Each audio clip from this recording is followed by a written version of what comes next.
Pakistan saga میں ایک بار پھر سے خوش آمدید ناظرین، آج کی ویڈیو مکمل تحقیقاتی اور انتہائی دلچسپ ہے، اس کو اخیر تک دیکھیے گا، لیکن اس سے پہلے چینل کو سبسکرائب ضرور کر دیجئے۔ سائفر کیا ہوتے ہیں؟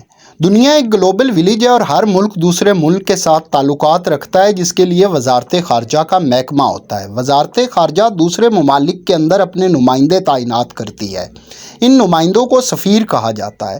ہر سفیر کی ذمہ داری ہوتی ہے کہ وہ میزبان ملک کے حالات و واقعات پر نظر رکھے۔ وہاں کی عوام، سیاستدان اور حکمران اس کے ملک کے متعلق کیا سوچتے ہیں، اس کی رپورٹ روزانہ کی بنیاد پر کرے۔ سفیر روزانہ اپنے ملک کو ایک مراسلہ لکھتے ہیں۔ مراسلے کی اصل حالت کو پلین ٹیکسٹ کہا جاتا ہے۔ جب اس مراسلے کو کمپیوٹر پر ٹائپ کیا جاتا ہے تو ایک مخصوص سافٹ ویئر آٹومیٹکلی اس کو کوڈڈ فارم کے اندر تبدیل کر دیتا ہے۔ یہ کوڈڈ فارم کو سائفر ٹیکسٹ کہا جاتا ہے اور یہی اصل سائفر ہوتا ہے۔ اس کو کوڈ میں اس وجہ سے لکھا جاتا ہے تاکہ ٹرانسمیشن کے دوران اگر کوئی اور ملک اس کو انٹرسیپٹ کر لے تو وہ پڑھ نہ سکے، کیونکہ ہر ملک کا کوڈ اور الگورتھم دوسرے سے مختلف ہوتا ہے اور انتہائی پیچیدہ ہوتا ہے۔ اس کو بریک کرنا اتنا آسان نہیں ہوتا۔ پاکستان میں سائفر کس کو دیا جاتا ہے؟ جب سائفر وزارت خارجہ میں پہنچتے ہیں تو وہ اس کو کی کے ذریعے دوبارہ سے اصل مراسلے کے اندر تبدیل کر دیتے ہیں۔ اس کی 4 کاپیز بنائی جاتی ہیں۔ ایک کاپی وزیر اعظم کو جاتی ہے، دوسری وزیر خارجہ کو، تیسری چیف آف آرمی سٹاف کو، جبکہ چوتھی ڈائریکٹر جنرل ISI کو دی جاتی ہے۔ یہ چاروں عہدیدار ان سائفرز کو پڑھتے ہیں۔ کچھ عرصے کے لیے یہ اپنے پاس بھی رکھ سکتے ہیں، لیکن اس کے بعد یہ وزارت خارجہ کے اندر جمع کروا دیتے ہیں۔ اگر کوئی بھی عہدیدار سائفر کو واپس جمع نہیں کرواتا یا اس کو جان بوجھ کر لیک کر دیتا ہے تو وہ آفیشل سیکرٹ ایکٹ کے تحت قصوروار قرار پاتا ہے، جس کی سزا عمر قید تک ہے۔ اور اگر سائفر ہائیلی سینسٹیو ہو اور ہائیلی کانفیڈینشیل ہو، اس کو لیک کر دیا جائے یا گم کر دیا جائے تو اس کی سزا سزائے موت تک ہو سکتی ہے۔ سائفر لیک ہونے کے کیا نقصانات ہوتے ہیں؟ اگر ایک بھی سائفر لیک ہو جائے یا کسی اور کے ہاتھ لگ جائے تو اس کے نقصانات شدید ترین اور انتہائی خطرناک ہوتے ہیں، کیونکہ جب مراسلے کو سائفر میں تبدیل کیا جاتا ہے تو اس کے لیے جو کوڈ اور الگورتھم استعمال کیا جاتا ہے وہ انتہائی پیچیدہ ہوتا ہے، اور یہ ممکن نہیں ہے کہ ہر سائفر کے لیے علیحدہ سے کوڈ استعمال کیے جا سکے۔ لہٰذا ایک کوڈ کئی دن اور بعض اوقات مہینوں تک چلتا رہتا ہے، اور اس کوڈ کے چلتے ہوئے سینکڑوں کی تعداد میں دنیا کے مختلف ممالک سے سائفر موصول ہوتے رہتے ہیں۔ جب یہ سائفر ٹرانسمٹ ہوتے ہیں تو دوسرے ملک کی ایجنسیاں ان کو آسانی سے انٹرسیپٹ کر لیتی ہیں، لیکن جب تک ان کے ہاتھ کی نہ آئے تب تک وہ اس کو پڑھ نہیں سکتے۔ اور اگر کوئی ایک بھی سائفر کسی دوسرے ملک کے ہاتھ اصل حالت میں لگ جائے تو پھر وہ اس کوڈڈ سائفر کو اصل مراسلے کے ساتھ کمپیئر کر کے اس کی بنا لیتے ہیں، اور پھر اس کی کے ذریعے جتنے بھی اس کوڈ کے سائفر آئے ہوئے ہوتے ہیں سب کو آسانی سے ٹرانسلیٹ کر لیتی ہیں۔ ایک سائفر کی مثال آپ ڈور کے سرے کی لے سکتے ہیں کہ جو انسان کے ہاتھ آ جائے تو باقی ڈور انسان آسانی سے سلجھا سکتا ہے۔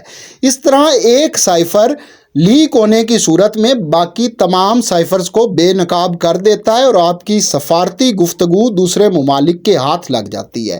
آپ کے نہ صرف سفارتی راز افشا ہو جاتے ہیں بلکہ آپ کے خارجی اور معاشی تعلقات بھی خطرات کی زد میں آ جاتے ہیں، اور پھر دوسرے ملک کے عہدیدار آپ کے سفیروں سے بات کرتے ہوئے بھی ہچکچاتے ہیں، کیونکہ ان کو ہوتا ہے کہ ان کی کوئی سیکریسی نہیں ہے اور باتیں آسانی سے لیک ہو جائیں گی۔ سائفر کس نے لیک کیا؟ 5 اگست کو عمران خان کی گرفتاری کے بعد امریکہ کے اخبار انٹرسیپٹ کے اندر مشہور زمانہ امریکی سائفر اصل حالت میں شائع کر دیا گیا۔ جب یہ سائفر شائع ہوا تو ہر طرف خطرے کی گھنٹیاں بج اٹھی۔ یہ کس نے لیک کیا؟ اس کے لیے 2 تھیوریز چل رہی ہیں۔ پہلی یہ ہے کہ اس کو ملٹری اسٹیبلشمنٹ نے جان بوجھ کر لیک کیا ہے تاکہ عمران خان کے اوپر آفیشل سیکرٹ ایکٹ کے تحت کیس کیا جا سکے، اور دوسری تھیوری ہے کہ اس کو تحریک انصاف اور عمران خان نے لیک کیا ہے تاکہ گرفتاری کے بعد ملٹری اسٹیبلشمنٹ کے اوپر دباؤ بڑھایا جا سکے۔ دونوں تھیوریز کے اندر وزن ہے، لیکن جب اس کی آپ تحقیقات کرتے ہیں تو ایک بات کھل کر سامنے آتی ہے۔ انٹرسیپٹ نے جب یہ سٹوری شائع کی تو اس کے اندر انہوں نے واضح لکھا کہ ہمیں یہ پاکستان کی ملٹری اسٹیبلشمنٹ کی طرف سے ملا ہے۔ انہوں نے اپنی انگلی GHQ کی طرف کر دی۔ حالانکہ صحافتی جو آداب ہیں اور ہر صحافی کو صحافت میں آنے سے پہلے سکھایا جاتا ہے کہ کبھی اپنا سورس آف انفارمیشن لیک نہیں کرنا۔ صحافی جان دے دیتے ہیں لیکن سورس نہیں بتاتے، یہاں تک کہ عدالت کو بھی اپنا سورس وہ نہیں بتاتے ہیں اور ہمیشہ ایسے اقدامات کرتے ہیں کہ ان کا سورس بچ جائے اور انگلی کہیں اور اٹھے، اور یہی انٹرسیپٹ نے کیا ہے کہ اپنا سورس بچانے کے لیے انہوں نے انگلی GHQ کی طرف کر دی ہے۔ دوسرا، ملٹری اسٹیبلشمنٹ اچھی طرح جانتی ہے کہ اگر سائفر یہ لیک ہوا تو باقی سائفرز بھی آسانی سے ڈی کوڈ ہو جائیں گے، لہٰذا ایسی توقع وہاں سے نہیں رکھی جا سکتی۔ دوسرا، پھر کیا اس کو PTI نے لیک کیا ہے؟ تو عمران خان بھی اچھی طرح جانتے ہیں کہ سائفر لیک ہونے کے مضمرات کیا ہو سکتے ہیں، اور وہ پہلے بیان دے چکے ہیں کہ ان کے والا سائفر گم ہو چکا ہے، لہٰذا وہ کبھی بھی اس طرح کا رسک نہیں لیں گے۔ پھر یہ سائفر لیک کس نے کیا؟ یہ سائفر اس شخص نے لیک کیا ہے جس کی سائفرز تک رسائی تھی۔ سائفر ہمیشہ وزارت خارجہ کے اندر محفوظ ہوتے ہیں اور پچھلے 1.5 سال تک بلاول بھٹو زرداری پاکستان کے وزیر خارجہ رہے ہیں۔ بلاول اور پیپلز پارٹی کے امریکن میڈیا اور امریکن حکام سے تعلقات بھی کوئی ڈھکے چھپے نہیں ہیں، اور موجودہ PTI اور ملٹری اسٹیبلشمنٹ کی لڑائی کے چلتے اس کو جان بوجھ کر لیک کیا گیا ہے تاکہ یہ لڑائی مزید بڑھ جائے اور پیپلز پارٹی اور بلاول کے اگلے الیکشن کے بعد چانسز نکل کر آ جائیں۔ جس نے بھی یہ سائفر لیک کیا ہے اس نے ملک کی کوئی خدمت نہیں کی بلکہ ملک سے غداری کی ہے اور ملک کے تعلقات کو اس نے خطرے میں ڈالا ہے۔ اس کی مکمل عدالتی تحقیقات ہونی چاہیے اور جو بھی ذمہ دار ہو اس کو قرار واقعی سزا ملنی چاہیے تاکہ کل کو کوئی بھی پاکستان کی خفیہ دستاویزات کے ساتھ چھیڑ چھاڑ نہ کر سکے۔ ویڈیو کو لائک کیجیے گا اور چینل کو سبسکرائب کیجیے گا۔